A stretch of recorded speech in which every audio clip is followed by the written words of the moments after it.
चुरमार हो कि नवीन पांडियान साम्राज्य Bharatiya Janata party operation lotus सफल हो कि राज्यसभा सत्य कौन लेखा छिड़ी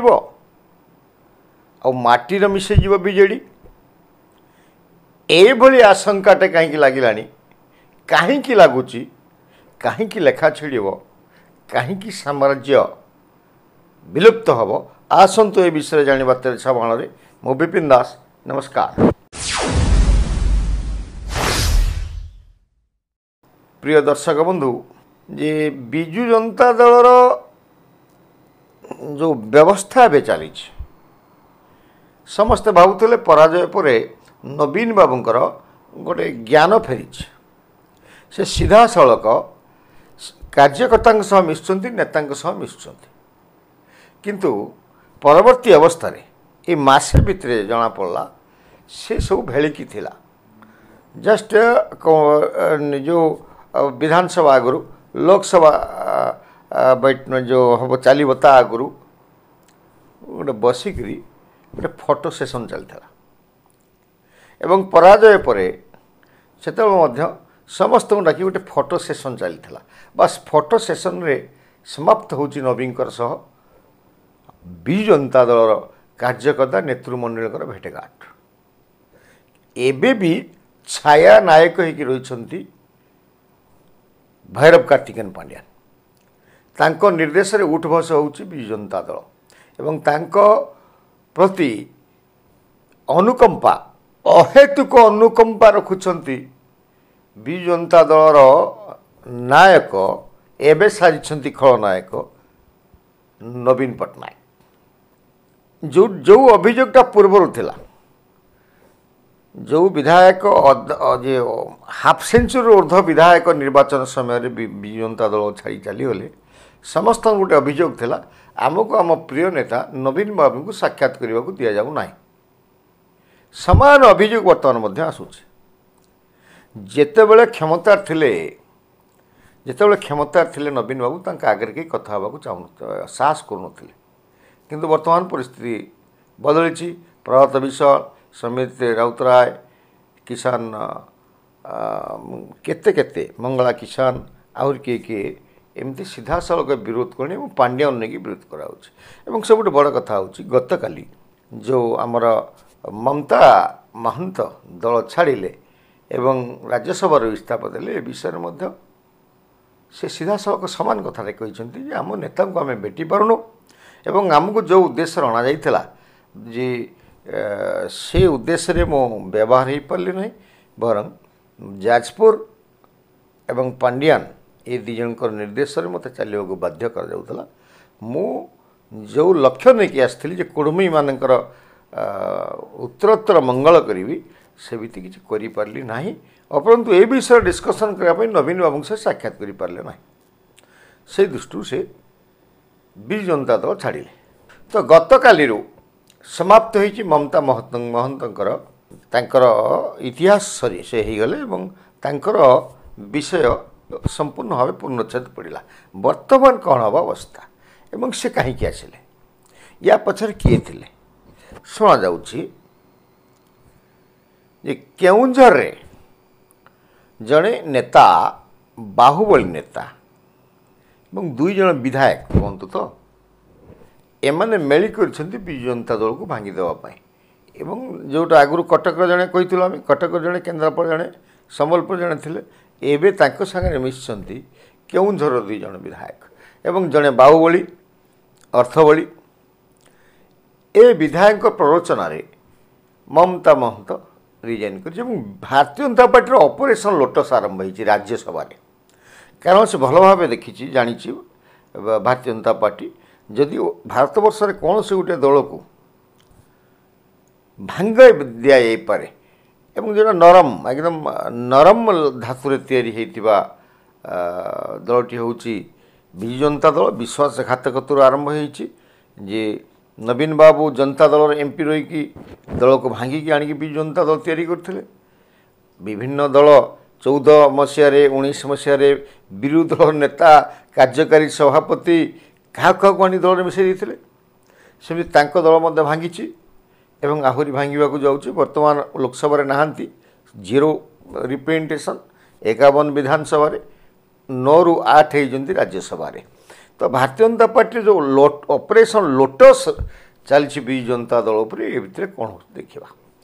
ତ ଆପଣମାନଙ୍କୁ ଆମେ କହି ରଖୁ, ନିକଟ ଅତୀତରେ ଯେତେବେଳେ ବିଧାନସଭା ଚାଲିଥିଲା, ମନମୋହନ ସାମଲ ଓଡ଼ିଶାରୁ ଗାୟବ ଥିଲେ, କେଉଁଠି ଯାଇଥିଲେ? ଇଏ ଦିଲ୍ଲୀରେ ଥିଲେ ଏବଂ ସେ ଆସିବାର 2 ଦିନ ପରେ ମମତା ମହନ୍ତଙ୍କର ଇସ୍ତଫା ଘୋଷଣା କଲେ। ତ ବର୍ତ୍ତମାନ ଯେଉଁ କିଛି ଜାଗାରେ ଆଲୋଚନା ହେଉଛି ଯେ ମନମୋହନ ସାମଲ ୟାଙ୍କ ଜାଗାରେ ନିର୍ବାଚିତ ହୋଇକି ଯିବେ, ସେଟା ତ ଅଲଗା କଥା, ରାଜ୍ୟସଭାକୁ ସେଟା ତ ଅଲଗା କଥା। କିନ୍ତୁ ମନମୋହନ ସାମଲ ସେଠି ଯାଇକରି ୟାର ଷଡ଼ଯନ୍ତ୍ର ରଟୁ ନଥିଲେ ତ।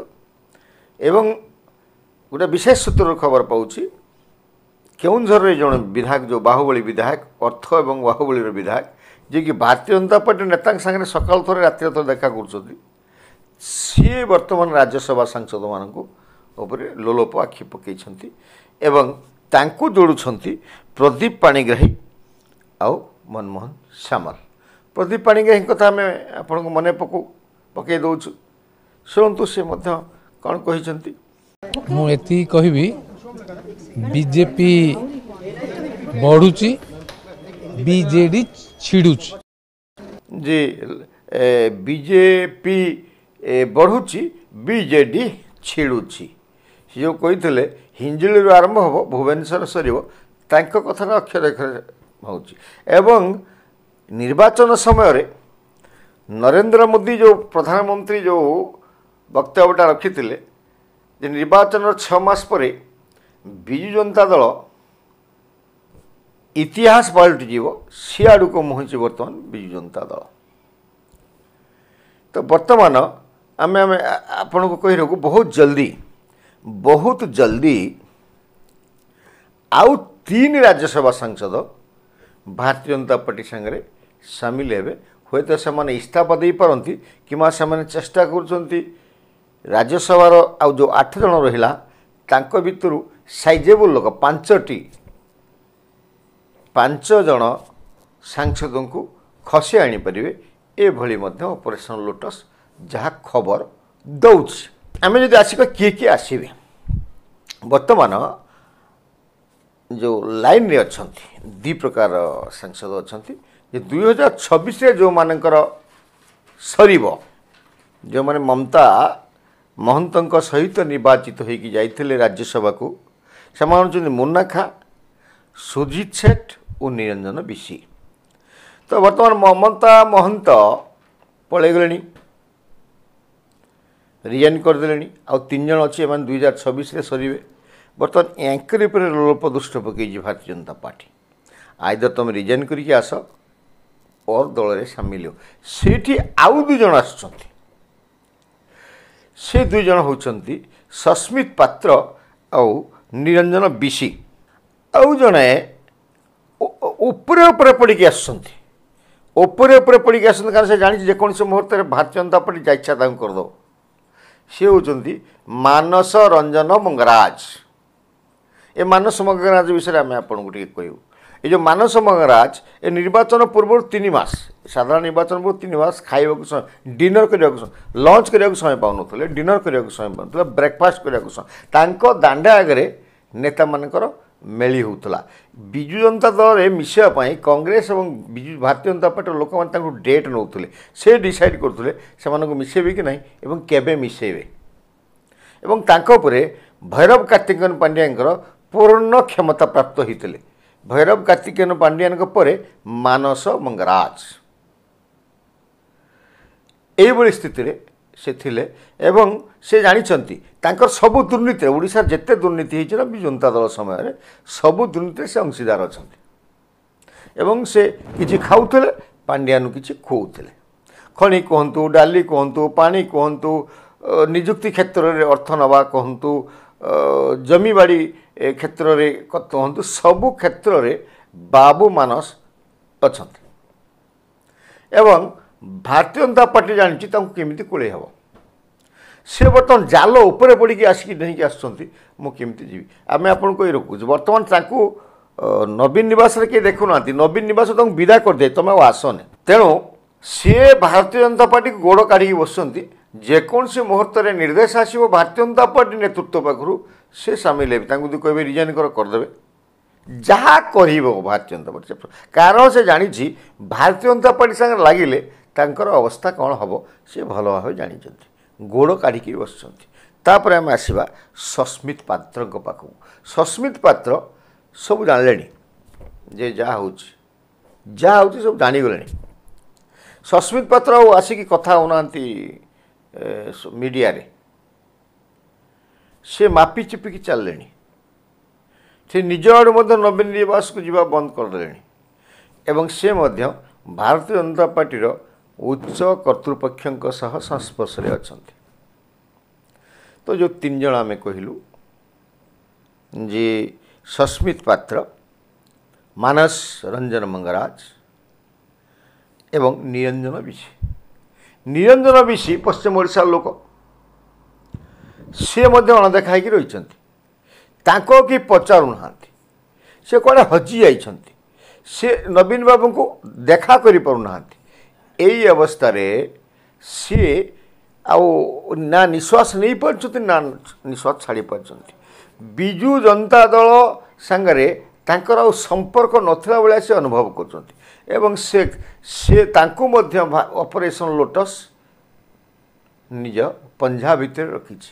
ଏଇପଟୁ 3 ଜଣ ଏବଂ ସେପଟରେ ମୁନା ଖାଁ ଏବଂ ସୁଜିତ ସେଠ 5 ଜଣ। এই 5 ଜଣ ଯେକୌଣସି ମୁହୂର୍ତ୍ତରେ ଭାରତୀୟ ଜନତା ପାର୍ଟି ସହ ସାମିଲ ହୋଇଯିବେ ଏଭଳିଆ ଭବିଷ୍ୟବାଣୀ ଆମେ କରୁଛୁ। ତ ଏଠି ଆଉ ଗୋଟେ କଥା ହେଉଛି ଏସବୁ କାହିଁକି ହେଉଛି ଯେ ବିଜେଡ଼ି ମୁଖିଆଙ୍କ ଯେଉଁ ନେତୃତ୍ୱ ପ୍ରତି ଏଇଟା ଆହ୍ୱାନ ହେଉନାହିଁ କି? ଯେଉଁ ନବୀନ ବାବୁଙ୍କ ଆଗରେ କଥା କହିବାକୁ କେହି ସାହସ କରିପାରୁନଥିଲେ ଏବଂ ମନ ଇଚ୍ଛା କାହାକୁ ବହିଷ୍କାର କାହାକୁ କ'ଣ କରିଦେଉଥିଲେ, ମନ ଇଚ୍ଛା କ୍ୟାଣ୍ଡିଡେଟ୍ କରୁଥିଲେ, ସେଭଳିଆ ଲୋକ ବିରୁଦ୍ଧରେ ଯେତେବେଳେ ସବୁ ସଂଗଠନ ଯାଉଛି ସେ ନୀରବ କାହିଁକି ଅଛନ୍ତି? କାରଣ ସେ ଦୁର୍ବଳ ହୋଇଯାଇଛନ୍ତି, କାରଣ ସେ ସଂଗଠନ ଆଉ କରିପାରିବେ ନାହିଁ, କାରଣ ସେ ନିଜେ ନିଷ୍ପତ୍ତି ନେଇପାରୁନାହାନ୍ତି। ସବୁ ନିଷ୍ପତ୍ତି ପାଣ୍ଡିଆନ ନେଉଛନ୍ତି। ଯଦି କେହି ସିନିୟର ଲୋକ ଯାଇ କିଛି କହିଲେ ପାଣ୍ଡିଆନ ଏମିତି ରହିବା ଦ୍ୱାରା ଆମର ଦଳ ନଷ୍ଟ ହେଉଛି କିମ୍ବା ପାଣ୍ଡିଆନ ଏଇଠି ଯୋଗୁଁ ଏଇ କ୍ଷତି ହେଉଛି, ସଙ୍ଗେ ସଙ୍ଗେ ନବୀନ ବାବୁ କୁଆଡ଼େ ଭୁଲିଯିବେ ପାଣ୍ଡିଆନକୁ ଏ କଥାଟା କହିଦେଉଛନ୍ତି ଏବଂ ନିଷ୍ପତ୍ତି ପାଣ୍ଡିଆନ ନେଉଛନ୍ତି।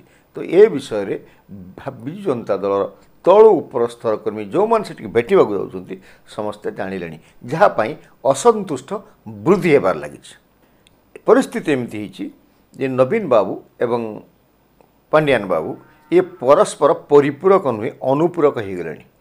ଉଭୟକୁ ଆକର୍ଷିତ ହେଉଛନ୍ତି, କେହି କାହାକୁ ଛାଡ଼ିକି ରହିପାରିବେ ନାହିଁ। ପାଣ୍ଡିଆନଙ୍କର ଚାକିରି ନାହିଁ, ବିଜୁ ଜନତା ଦଳ ସନ୍ନ୍ୟାସ ନ ବୋଲି କହିଗଲେ, କରିବେ କ'ଣ? ଟାଇମ୍ ପାସ୍ କେମିତି କରିବେ? ତାଙ୍କର ଯେଉଁ ଅଛି ବିଜୁ ଜନତା ଦଳ ଗୁଡ଼ାଏ ପଇସା ଅଛି ନା, ସବୁ ପାଣ୍ଡିଆନ ହଡ଼ପ କରିବା ଚକ୍କରରେ ଥିବେ କି ଆଉ କ'ଣ କରିବା ଚକ୍କରରେ ଥିବେ। ତାଙ୍କୁ ଗୋଟେ ଟେବୁଲ ଦରକାର, ତାଙ୍କୁ ଗୋଟେ ଚେୟାର ଚୌକି ଦରକାର, ସେ ବସୁଛନ୍ତି ଏବଂ ଏପଟରେ ନବୀନ ବାବୁ ତାଙ୍କୁ ସର୍ବସ୍ୱ ଦେବା ପାଇଁ ତାଙ୍କର ଯେ କୁଣ୍ଠିତ ନାହିଁ।